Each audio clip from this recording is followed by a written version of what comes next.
Alors, Bezrat Hashem, le Zohar, donné dans Parasha Mishpatim. Donc, vous savez que Parasha Mishpatim, c'est très compliqué, c'est la Parasha des jugements.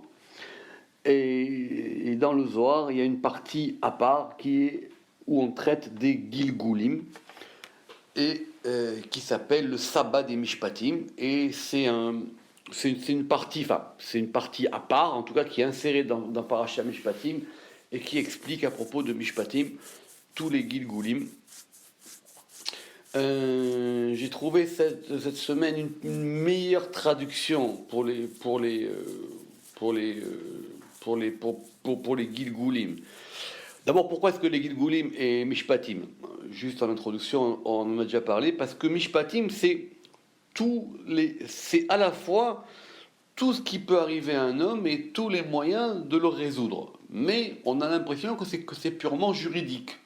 Donc si un homme il frappe un autre, si un homme il tombe dans un trou creusé par un autre, si quelqu'un il paye pas ses dettes, etc. Donc on a l'impression que après toutes ces parachutes où on sort d'Égypte, où on reçoit la Torah, où on est porté par les nuées dans le désert, où on reçoit la manne, tout d'un coup maintenant voilà, alors il faut régler les petits problèmes du concret, ce qui n'est pas rien évidemment. Et on va penser que la Torah c'est un code civil, ce qui est vrai aussi, mais c'est un code civil qui est régi par des principes métaphysiques. Normalement, puisque c'était donné au mont Sinaï, puisque c'était donné directement par Moïse qui a fait descendre ça. Donc les Mishpatim, c'est à la fois ce qui peut arriver et la manière de régler cette histoire-là. Bon, il y a eu des jets de cours là-dessus. Et donc il y a une notion qui apparaît, qui était déjà avant, qui s'appelle la notion de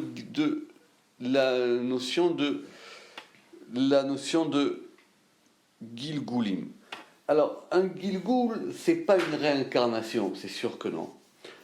Un Gilgul, pratiquement, c'est que des choses qui n'ont pas été réparées dans une vie, elles ne sont pas perdues. Il n'y a aucune vie qui est perdue. Le principe du Gilgul, c'est que les choses, il n'y a rien qui est perdu. Donc forcément, ça va revenir. Ce qui n'a pas été réparé, ça va revenir. Il faut que ce soit réparé. Et donc, comme c'est un principe qui est lié aussi au monde, c'est un principe qui est lié aussi aux âmes. Mais l'âme, comme elle est complexe, c'est pas tout qui revient dans l'âme, c'est une partie de l'âme. Ce qui a été réparé, normalement, c'est réparé, donc ça bouge pas. Donc il y a que ce qui n'est pas réparé. Donc il y a, alors Gal, c'est une roue, et un Gilgul, la traduction que je propose maintenant, c'est un enroulement. Parce que les âmes, elles vont s'enrouler les unes dans les autres. Et par exemple, c'est ce qui fait que c'est pour ça que des fois on a des problèmes, mais qui sont en fin de compte des problèmes que nous on va essayer de résoudre, mais qui proviennent de plus loin que nous, en arrière. Ce qu'on appelle des Gilgulim. Et si on remonte à la première des grandes fautes, là par exemple, l'une des grandes fautes, le premier meurtre de l'humanité, alors ce premier meurtre de l'humanité, les hommes vont devoir essayer de le réparer. Ok, bon, ça il y a un livre il y a un livre qui s'appelle Shar Gilgulim, du Harizal, etc. Donc c'est ça le Gilgulim, c'est les enroulements ou les enchaînements. Avant je le traduisais par les enchaînements des âmes, mais comme il y a le mot chaîne et que ça ne me plaît pas, c'est mieux les enroulements. C'est comment les âmes elles sont enroulées les unes dans les autres.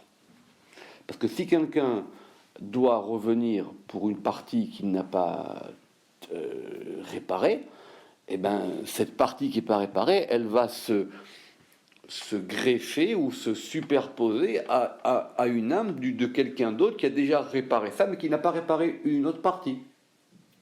Ce qui fait que des fois, on est plus attiré par une personne que par une autre, qu'on va choisir tel maître ou pas tel autre maître, qu'on va avoir tels amis ou pas tel autre ami. Donc ces attirances-là, et en même temps aussi des problèmes qu'on pourra avoir, comme dans la paracha Mishpatim. Pourquoi est-ce que c'est lui qui est rentré dans ma voiture et pas un autre? Pourquoi est-ce que moi je suis tombé dans le trou que lui il a creusé et pas moi et pas l'autre? Donc il y a forcément un lien entre nous. Donc ce lien-là, bon là c'est un lien négatif, il faut essayer de le réparer parce que c'est pas normal que tu laisses ton trou sans le protéger pour que les gens ils tombent dedans. Donc effectivement il faut régler ça. Mais au-delà de ça, ça c'est le principe général de Mishpatim, en tout cas la même chose, c'est qu'on va maintenant le Zohar va s'interroger sur une notion qui va être expliquée dans de nombreux textes du Zohar, qui est la notion de la sainteté. Alors effectivement, il y a une paracha qui s'appelle la paracha Kedoshim, c'est sûr, mais l'expression Ve'anche Kodesh, et vous serez pour moi des gens du saint, elle va apparaître dans la paracha. Alors cette notion de sainteté, bon, on a fait une journée d'études, je pense qu'elle est en ligne, elle est assez complexe, mais si on veut toujours, d'après le Zohar, c'est très simple, c'est qu'il faut revenir aux mots. Il faut revenir aux mots, et c'est quoi ces notions? On va dire qu'il y a trois manières, il y a trois termes pour désigner la sainteté. Il y a d'abord le substantif. Ce qui est saint, c'est Kodesh. Après, il y a l'adjectif, être saint, c'est Kadosh. Il y a Kodesh, il y a Kadosh, et il y a un substantif féminin qui est quelque part dérivé de l'adjectif, que ça s'appelle la Kedusha.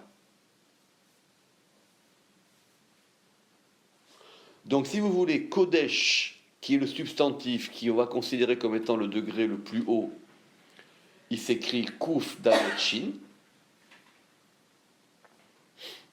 Et donc il faut faire attention, dit le Zohar dans la Torah, quand il y a marqué Ve'anche Kodesh, ça ne veut pas dire que vous serez des gens saints.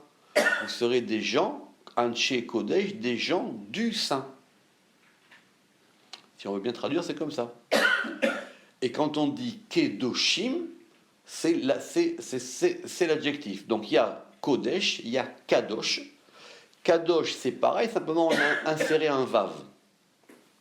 Simplement on a inséré un vav. Donc c'est un mot de 3 lettres qui va maintenant devenir un mot de 4 lettres. Kadosh. Et c'est l'axe qui va permettre d'accéder à ce degré de Kodesh qui est en haut. Et il y a un troisième mot qui est la Kedusha en 5 lettres. Et la Kedusha en 5 lettres, c'est la sainteté. Oui, c'est à la fois la sainteté et la sanctification. Parce que c'est complexe, parce qu'on a construit ça par rapport à l'adjectif. Et là, on a rajouté et un vav et un et. Bon, c'est très complexe, mais essayez de comprendre ça. L'idée générale du Zohar, c'est que le degré le plus haut, c'est Kodesh, c'est le degré du substantif. Le degré intermédiaire, c'est le degré où il y a un vav. C'est pour ça que dans la Torah, il faudra faire attention quand il y a marqué Kodesh et quand il y a marqué Kadosh. Et il y a un troisième degré, qui est le degré où on va rajouter le et féminin à la fin, et qui donnera la Kedusha.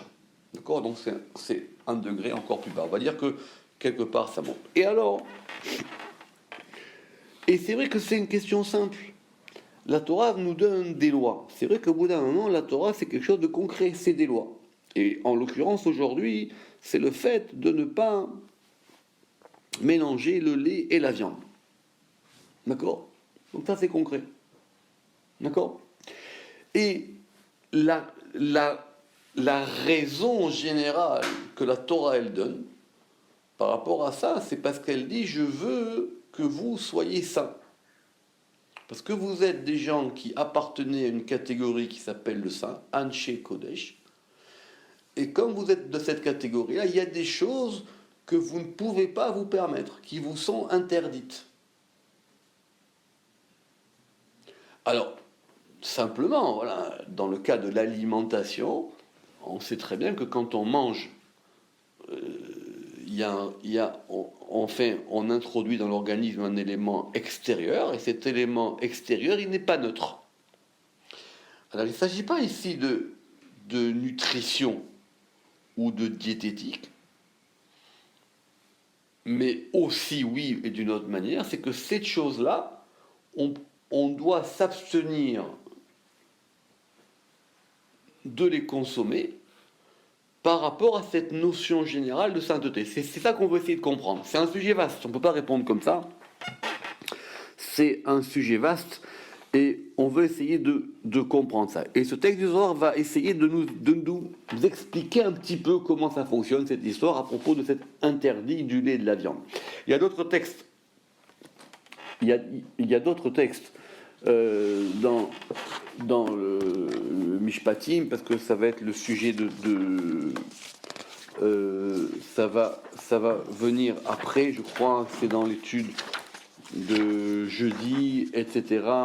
Le Zohar Mishpatim de jeudi, ça raconte effectivement l'histoire de Nabucodonosor, parce que lui, justement, il voulait exprès, il ne mangeait que du lait et de la viande, d'accord, exprès, parce qu'il savait que c'était bon pour lui, enfin, il croyait que c'était bon pour lui, et on va voir ce qui lui est arrivé. Mais, donc on va essayer de voir ça. Alors on y va.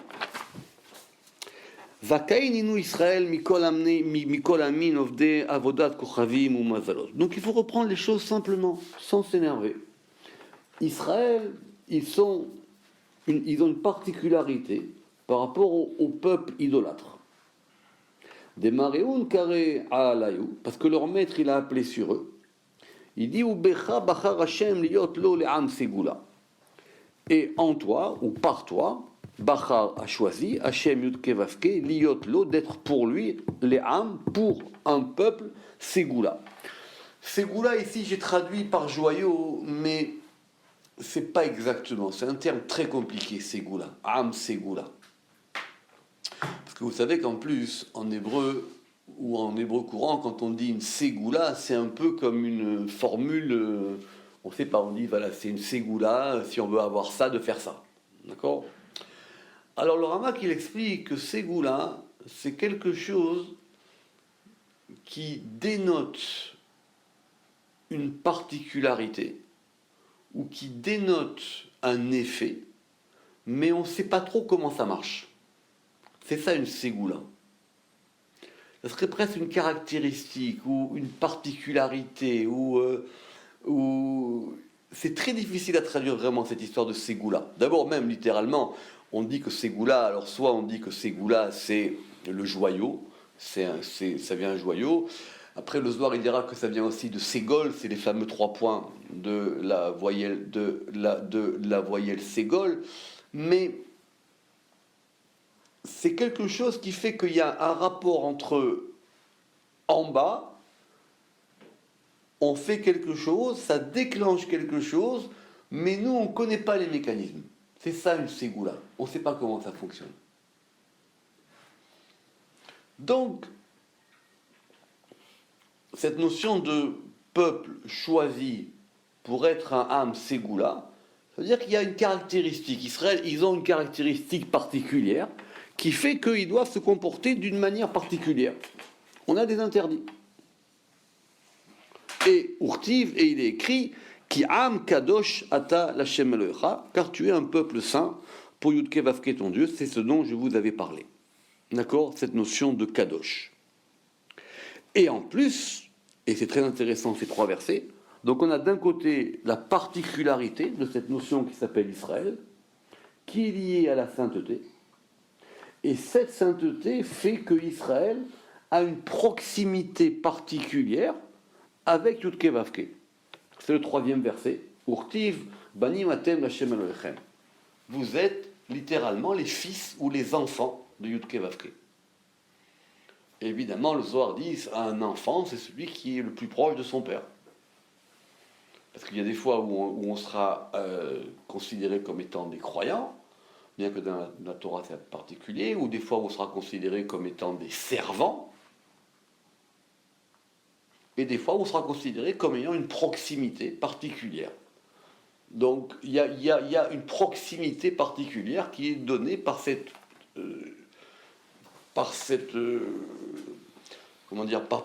chaîne sémantique qui est le fait qu'on est fils, on est saint et on est à part. Ok. Alors ça, le grand élément, c'est que ça, c'est quelque chose qui est là dans le fait qu'on soit Israël. Mais est-ce qu'on peut s'en détacher ? On peut dire ça ne m'intéresse pas. Ça ne m'intéresse pas. Moi, je ne veux pas participer à ça. Alors il dit Tachazé. Besha'ata d'Israël, lo itkashru ovadayu. Si maintenant, ça agit d'une manière, qu'on le veuille ou non, ça agit par les actions. De la même manière que l'action, c'est un vecteur, c'est même des fois le vecteur de la parole. Le Zohar dit que la parole, elle doit toujours passer par une action. Par exemple, quand on fait la prière, on met les téphilines. Ou par exemple, quand on fait la prière, il faut qu'il y ait une action qui aille avec. Quand on veut être béni, il faut manger. Donc, comme il y a un vecteur, et que ce vecteur, c'est le vecteur de ce qu'on appelle le maasé, l'action. Et si maintenant ces actions-là, elles sont pas conformes, m'active, ami nokshav meulel venashim mashlubo. Bon, Isaïe, il prend pas de gants. Il dit maintenant, vous serez dominé par un autre côté, qui est le côté, ce qu'on appelle ici, des femmes et des enfants. Mais le Rama, il a une autre manière de voir la chose, il faut voir la note. Il dit que les forces extérieures vont essayer effectivement de vous attaquer. Mashrubo, et donc du coup, on va être dominé par d'autres degrés. C'est pas qu'on n'a pas le choix, hein, c'est qu'on a le choix de savoir de quel côté on veut fonctionner, quoi. Alors, Mashrubo, le Zohar il dit, Daika, exactement, Ve'au kimna mila beraza de sifra de Shlomo Malka ve'achi ashkachan be. Et ainsi, on a trouvé en lui. Alors, bon, vous savez que le Zohar parle souvent de livres qu'on ne connaît pas ou qu'on a perdus, dont ici un livre qui s'appelle le livre du roi Salomon. Alors, le livre du roi Salomon, évidemment, nous, on connaît les proverbes, on connaît Michelet, on connaît Shirachirim, on connaît Kohelet, mais apparemment c'était un livre particulier. Et tant qu'on est en train de parler de ce livre, qui expliquait ces notions-là, on va voir un autre élément qui est en rapport avec notre sujet de la paracha, qui est cette histoire du mélange du lait et de la viande. Tout ashkachan, et on y a trouvé. De kolman de achil, ay mechala, de ithabar kehada. Tout celui qui mange de cet aliment lié ensemble. Alors, il y a une particularité dans cette histoire de ne pas mélanger le lait et la viande, c'est que le lait et la viande, évidemment, on parle d'éléments permis. On parle de viande permise et de lait permis. D'accord ? Parce qu'il y a des laits qui sont interdits. D'accord ? On parle du lait permis et du lait interdit. Et de la viande permise. Par exemple, on ne peut pas consommer le lait de la truie. D'accord ? Ça, on ne peut pas consommer. On ne peut consommer du lait que d'animaux qui sont considérés comme étant des animaux purs. Même si l'animal, après, il fait autre chose. Mais on ne peut pas, par exemple, je ne sais pas moi, s'il y avait du lait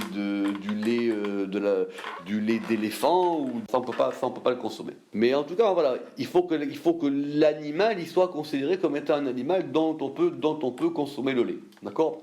Donc la particularité, c'est que ces deux éléments, ces deux aliments, ils sont permis en soi.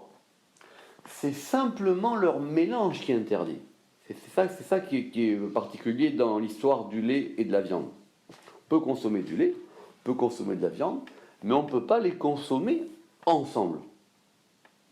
C'est pour ça que le Zohar dit que c'est cet aliment deitrabar kechada, ou beshatahada, ou quand on les mange en même temps, donc soit on a pris du lait et de la viande et on les a mélangés ensemble, soit on les mange en même temps, ou beseudachada, ou pendant un même repas. D'accord ? On ne va pas rentrer dans la lacha. La lacha, elle a été plus stricte parce qu'effectivement, elle a dit qu'effectivement, il fallait qu'il y ait une distinction, une distance entre les deux choses. Et donc, cette histoire des heures, etc., elle provient en fin de compte de comment est-ce qu'on va considérer la distance qu'il y a entre deux repas.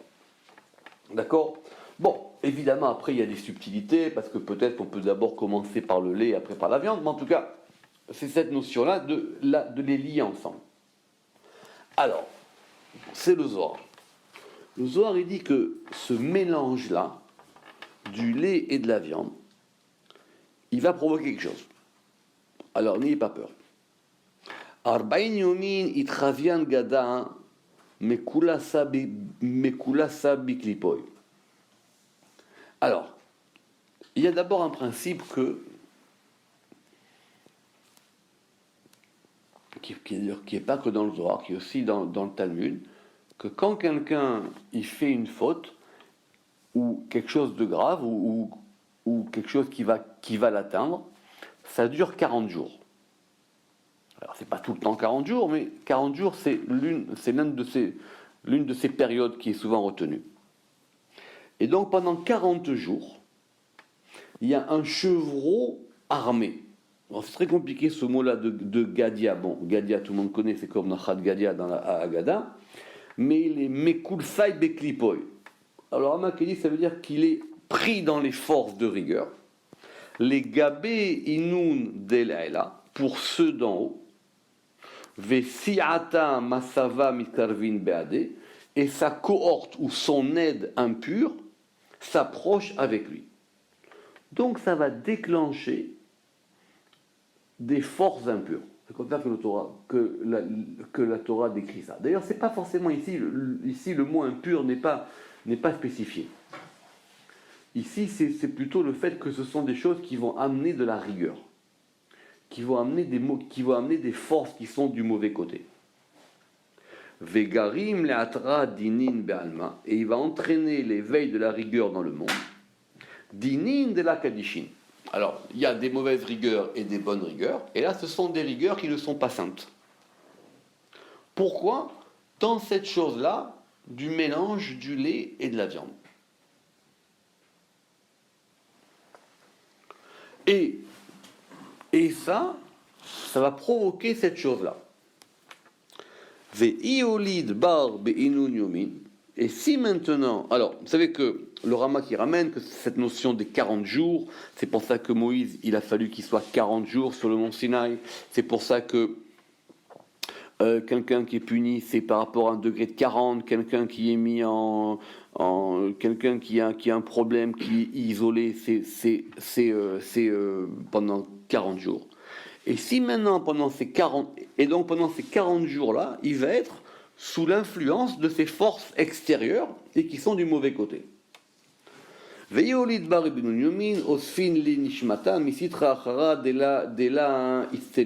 si maintenant il va enfanter un garçon pendant ces 40 jours, et ben du coup ça va attirer sur cet enfant une âme qui n'est pas du bon côté. Alors, tout de suite, le Rama, il a une très bonne question, il dit, mais c'est quoi cette injustice maintenant ? Ok, je veux bien, c'est pas bien.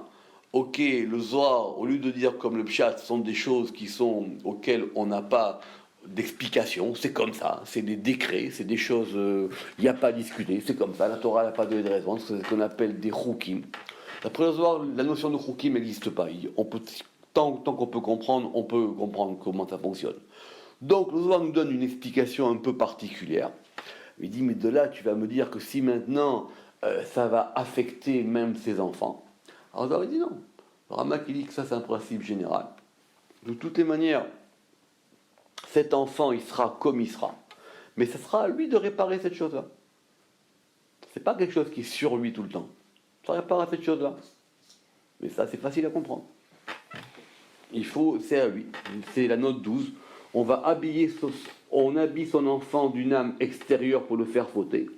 Et si l'enfant se répare, cette âme lui sera ôtée. Ce n'est qu'une âme prêtée. Et tout ça, à cause de quoi ? À cause de ce principe, Ve'it kadishtem ve'item kedoshim. Et vous vous sanctifierez et vous serez ça. Alors, ate leistava esavine vadai. Maintenant, évidemment, cette voie-là, elle est ouverte, ça on en a déjà parlé plusieurs fois. Il n'y a pas de problème, quoi. Si ces choses-là ne t'intéressent pas, ah ben alors, si tu veux, et donc si c'est ce qu'on appelle que tu veux toi te rendre impur, vas-y, il n'y a pas de problème.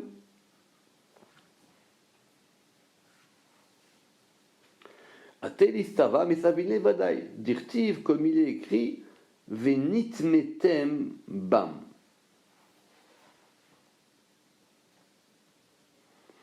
Chaser Aleph. Alors c'est un peu compliqué. Ça provient de quoi ? Ça provient évidemment toujours d'une manière de lire. Qu'est-ce qui est marqué dans la Torah ? Quand il y a marqué venitmetem bam, et vous serez impur ou rendu impur par eux, par ces choses-là, il manque un Aleph. Parce que tamé, ça s'écrit avec un Aleph, d'accord ? Tamé, c'est tête, même Aleph. Et là, il n'y a pas de Aleph. Alors, le Zohar, il va donner deux explications. Premièrement, c'est que la plus simple, parce que la note 14, c'est plus compliqué. Le Rama qui dit qu'il y a une impureté avec Aleph, où ça veut dire la chose, elle n'est pas non plus, il y a un peu de sainteté à l'intérieur, et il y a une impureté sans Aleph, dont il est très difficile de se détacher. Il y a des choses, c'est pas facile de s'en défaire. À tous les niveaux. Il y a des choses, il faut beaucoup de temps, parfois même une vie, ou plusieurs, pour pouvoir réparer ces choses-là. Et on revient à notre histoire des Gilgulim. Mais l'explication la plus connue, c'est qu'il y a marqué que Venit metem bam, mais savuta atima mekula. Et donc, au lieu d'entendre Venit metem dans le sens de Touma, on va entendre ça dans le sens d'obstruction. Ça crée une obstruction. Ça crée ça bouche. On bouche un canal.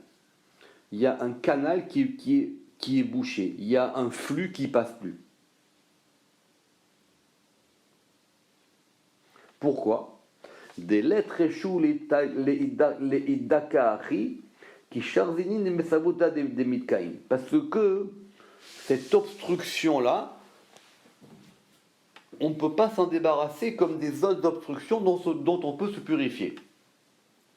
Ça, c'est pour expliquer les 40 jours. Le principe même de la vie, c'est qu'on peut être pur et impur. Mais on peut passer de la pureté à l'impureté. Donc on sait par exemple que l'eau, c'est un élément qui purifie. Par exemple, c'est simplement, quand on va se purifier, on a les mains qui ont des choses un peu sales, alors on va se laver les mains. Ou on peut aller au mikvé. D'accord? Donc il y a des processus de purification. Mais d'après le Zohar ici, c'est très compliqué parce que ici, c'est un processus de purification qui ne peut pas se faire comme ça. C'est pas qu'il va aller au mikvé et que l'affaire elle est réglée. D'accord? Donc, ça met du temps. Alors, ça, vous relirez si vous avez le Zohar de jeudi, il dit que comme il a mélangé deux éléments dans l'animal, qui est qu'il a mélangé de la viande avec le lait, et que ces deux éléments, il les a mélangés, il a quelque part produit en lui un désordre par rapport au règne animal. Alors, c'est ce que le Zohar dit. Vetu de mistafe mechevan bishan. Et il a peur des bêtes sauvages. Pourquoi? Parce que maintenant, les animaux, ils vont le voir à lui, de abenai ou gadia ishtakar. Parce que les animaux, ils vont voir en lui un chevreau. Il va perdre son image d'homme. Vous lirez ce qui est marqué à propos de Nabucodonosor. Vous savez que c'était ça, sa punition. Il y a même un poème, je ne sais pas de qui, sur la punition de Nabucodonosor.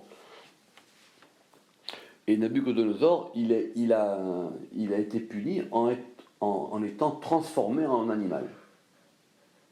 Ou plutôt, c'était les animaux qui le voyaient comme un animal. D'accord? Lisez le Zohar là-bas, vous allez avoir peur. Et du coup, Veyachol et Taska, et donc effectivement, il peut être endommagé parce que de Hatsulma de Barnash Itavir Mana, parce qu'il a perdu ce fameux Tselem. Il a perdu le Tselem, il a perdu cette image qui était l'image de l'homme lors de la création. Donc d'après le Zohar, c'est grave. Hein. Après le Zohar, c'est très grave. C'est-à-dire qu'on perd ce degré de Tselem. Mais c'est une idée importante d'après le Zohar. C'est que cette relation de l'homme au divin, elle est spirituelle, mais elle est aussi matérielle. C'est-à-dire qu'elle se fait et se défait. Elle dépend aussi de nous.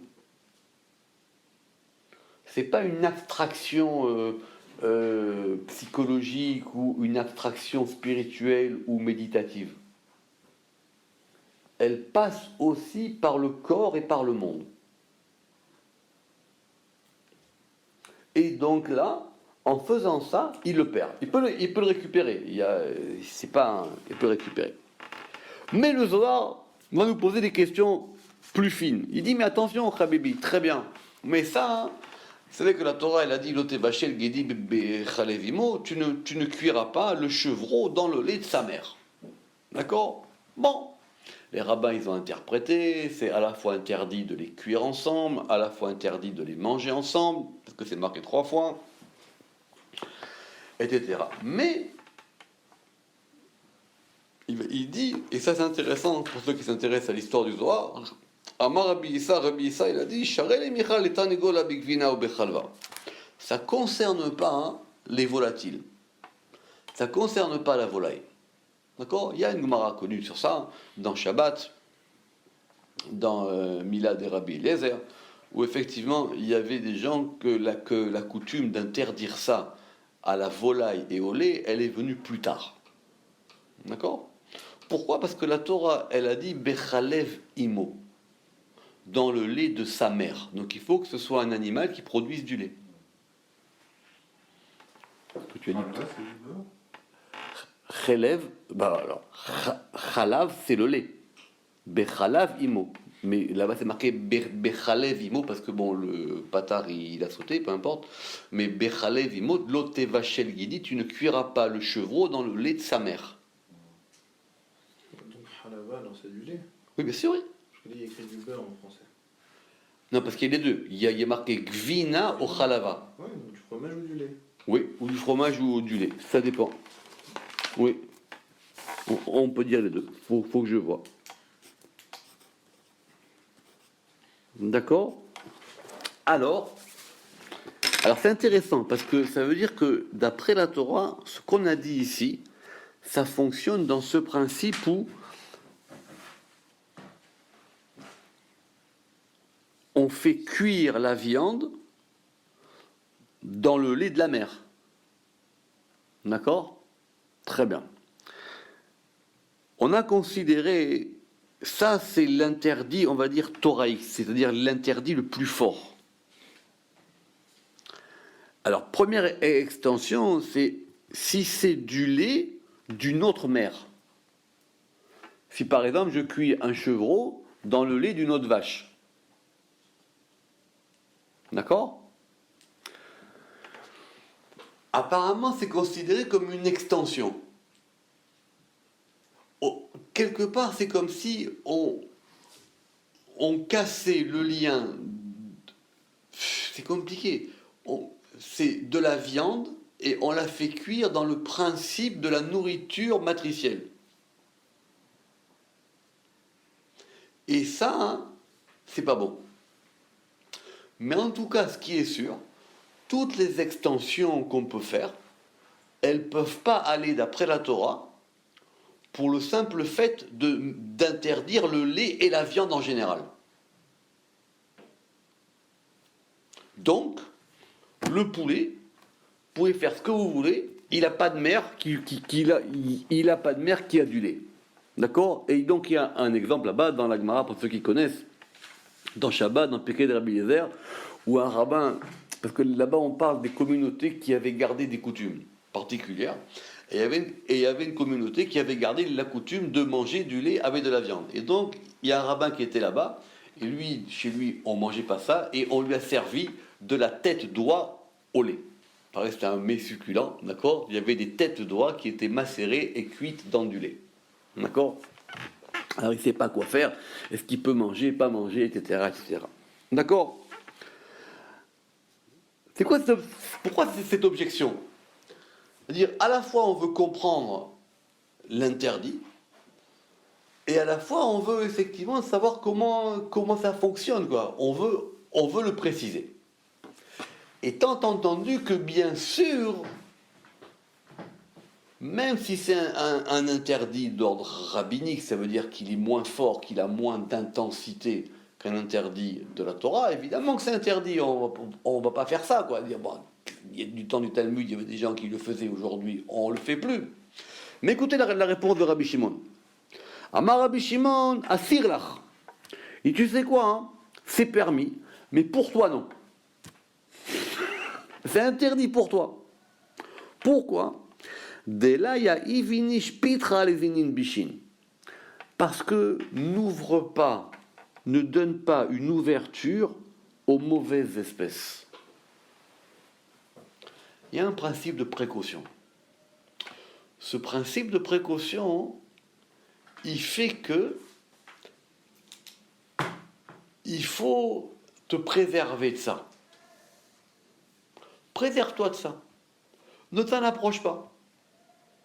C'est vrai. Alors maintenant, pourquoi est-ce qu'il lui dit c'est interdit pour toi et pas il a dit c'est interdit en général? Parce qu'apparemment, peut-être que lui, il était plus sensible que les autres. Peut-être que lui, c'était plus délicat pour lui. Il y a des gens qui peuvent le faire et il y a des gens qui ne peuvent pas le faire. Toi, pour toi, c'est pas la peine. Autrement dit, ça veut dire que Rabbi Shimon, il savait qui c'est qu'il avait en face de lui. Et il lui a dit, écoute, toi, pour toi, ça ne marche pas. Rabbi Shimon, Bar Yochai, bien sûr, du Zohar. Évidemment, c'est Rabbi Yochai. C'est pas pour rien que c'est lui qui parle. Il lui dit, écoute, tu sais quoi, t'as raison, c'est permis, mais pour toi, c'est pas bon. T'approches pas de ça. C'est pas pour toi. Alors, et le Zohar va donner plusieurs raisons. Pour la première raison, vous savez qu'il y a, non seulement il y a des choses interdites, mais il y a des gens qui veulent faire plus. D'accord? Et l'exemple de la personne qui veut faire plus, ça s'appelle le nazir. D'accord? C'est quoi le nazir? C'est quelqu'un, justement, il dit, moi, je veux aller plus loin dans cette loi de la sainteté. C'est-à-dire, il y a un minimum global, un minimum pour les gens, mais lui, le nazir, il veut faire plus que ça. Il dit, moi, je veux aller plus loin. Il va aller au-delà de la loi. Mais c'est compliqué parce que c'est pas qu'il va au-delà de la loi, c'est qu'il veut approcher de plus cette notion de Kedusha. Et la Torah envisage ça. Et ça s'appelle un nazir. Concrètement, il va s'interdire de devenir impur, quoi qu'il arrive. Alors que nous, on peut devenir impur, parce qu'on peut se purifier. Par exemple, quand on va au cimetière, quand on va s'approcher de choses impures, et l'une des impuretés les plus grandes, c'est la mort, on devient impur. Mais, c'est pas interdit. On a des fois où il faut aller au cimetière. Mais du coup, après, on va devoir se purifier. Le nazir, il dit, moi, je ne veux pas avoir affaire à ça. Moi, je ne rentrerai jamais dans un cimetière. D'accord?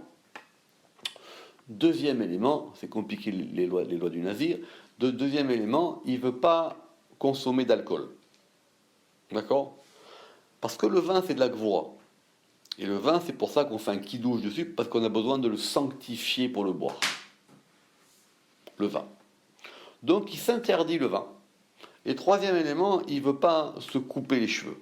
D'accord? Il ne veut pas se couper les cheveux. D'accord? Donc le fameux nazir qui était, vous savez, dans la Bible Samson. D'accord? Le fameux nazir qui était dans la Bible Samson.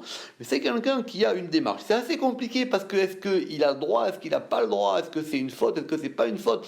Mais quelque part, c'est marqué qu'il est saint. Il veut s'approcher de ce degré de sainteté. Alors, qu'est-ce qu'on prend comme exemple?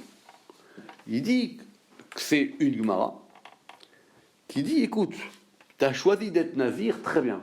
Mais à ce moment-là, ne t'approche pas des vignes. Ne t'approche pas des vignes. Et si tu vois une vigne, contourne-la et ne t'en approche pas. C'est pas qu'on se moque de lui. C'est qu'on dit, écoute, toi tu as choisi d'être très sensible à ces choses-là. Alors, va jusqu'au bout de ta démarche et donc mets des barrières autour des choses. Bon, cette notion de la barrière, elle est très expliquée dans Abou Lafia. Si vous voulez, un jour, je vous expliquerai ça. Parce que pour lui, il accroche une grosse importance à cette notion de la barrière. Parce que c'est une protection, quoi. C'est une protection. Il faut se protéger. Il y a la chose elle-même et il y a la protection qu'on doit faire par rapport à la chose. Donc déjà, toi, tu es quelqu'un de particulier. Apparemment que tu fais partie des compagnons de Rabbi Shimon. Et toi, tu es dans la Kabbale, donc il faut que tu fasses attention à ces choses-là. Donc toi, ne t'approche pas de ça. Mais maintenant, si tu veux vraiment savoir pourquoi est-ce qu'il ne faut pas s'approcher de ça, Vadaï asir lahu, assurément c'est interdit pour toi. Des chumra itbe qui vira la shrita. C'est très intéressant ça. Je traduis, car il y a en lui une sévérité comme une bête pour l'abattage. Alors, je vais essayer d'être clair.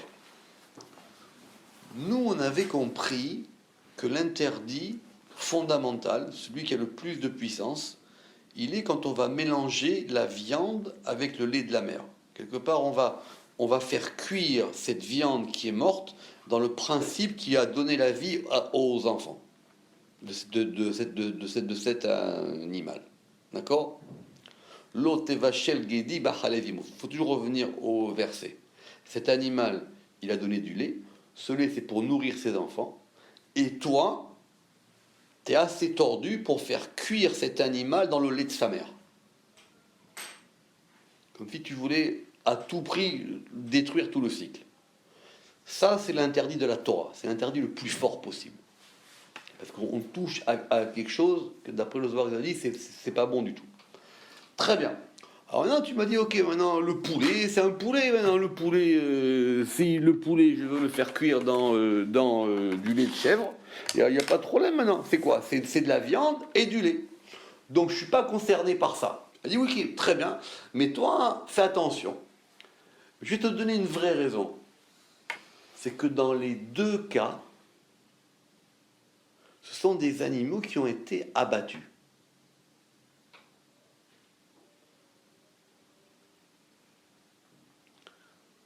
Ok. Et donc, le principe, maintenant, c'est le principe que ce sont des animaux qu'on a dû tuer. On a dû les égorger pour qu'ils meurent. Et en faisant ça, alors c'est très subtil, hein, on va considérer la volaille comme étant une viande.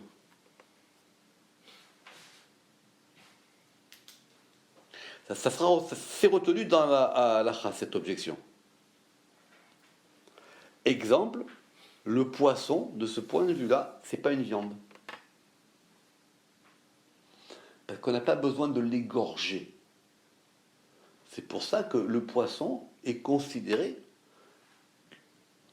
Donc du coup, il n'y a pas de problème vraiment à consommer du poisson avec du lait. C'est pas une viande. Et maintenant, il dit le problème, il n'est pas simplement sur le fait du principe de la mer avec la viande, il est sur le principe même de la viande elle-même.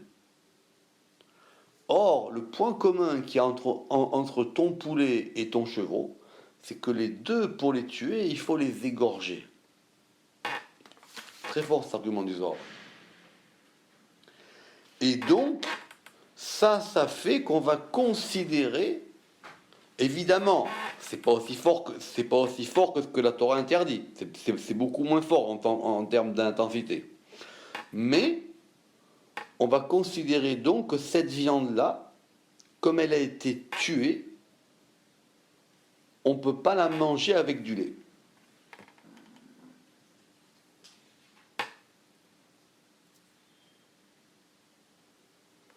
Ça serait presque un argument kabbalistique pour la halakha. D'où la suite du Zohar. Ouman des sharia. Et alors maintenant, mais si tu me dis que je peux le permettre, et si maintenant je permets ça, moi je ne considère pas, la Torah elle m'a pas dit que tu ne mangeras pas la viande et le lait. La Torah elle m'a dit le chevreau dans le lait de sa mère. Maintenant toi tu me parles non que le principe général c'est que comme il y a eu un rapport particulier avec la mort, ce rapport avec la mort il ne doit pas être en contact avec le rapport de la vie avec le rapport de la vie qui est celui du lait. Je peux pas mélanger les deux. Je ne peux pas mélanger la vie et la mort. Sinon, ça attire des choses du côté extérieur, comme le Zohar il a dit plus haut. C'est dans ce rapport-là, vraiment. Il dit, mais très bien. Mais ça c'est toi, Rabbi Shimon, qui me raconte ces histoires-là. Et si maintenant je permets ça, et c'est possible, ou man décharé im active, Et pour celui qui permet cela, qu'est-il écrit? On en revient au cas du nazir. Vateshku et anezirim yain. C'est comme celui qui donne du vin à boire au nazir. Ça veut dire qu'il le trompe. Il le fait changer d'élément. Comprenez, le nazir, il a fait le vœu de ne pas boire de vin, et toi, exprès, tu viens et tu lui sers du vin. Donc, c'est interdit, mais c'est interdit dans le cadre des choses qui sont à l'extérieur pour ne pas qu'on s'approche du noyau de fusion de la chose interdite.